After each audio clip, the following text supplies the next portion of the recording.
Ben sticks vardı oyunda da var. Onu yapıyoruz. Sticks vardı onu yapıyoruz da var. Buraya gireriz. Da sticks vardı modulu yan barayken biz o zaman kanuni oynayamaz. Gitti.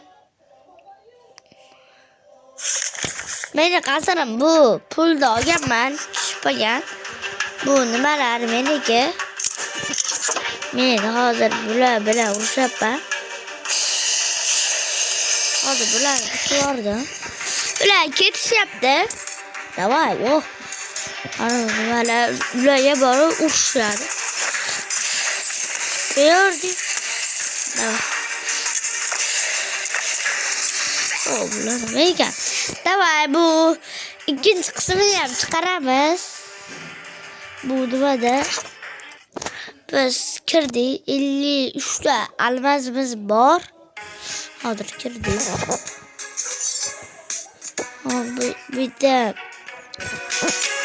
Bitta masana olamiz.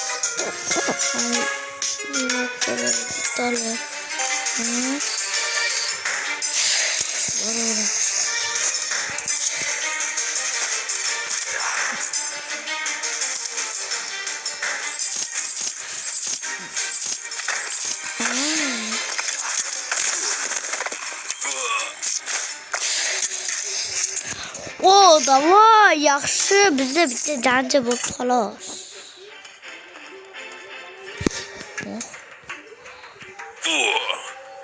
Olmuş yaptı. Da bu tasır kıldı hazır. Bitti ilk bizi tabanca da.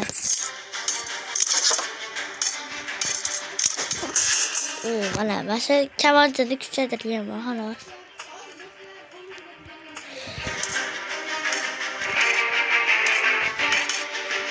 Hop, bitti.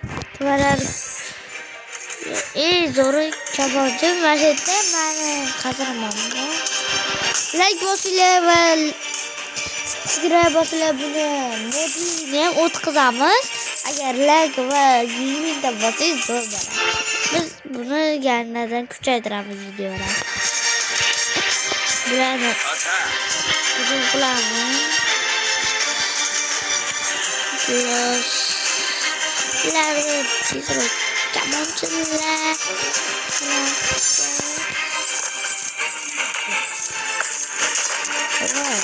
Давай. Давай, вытащили. Давай, hazır mısındır? O. Gitti. Yaxşı. Hadi vur. Nişan kılayım. Acayip.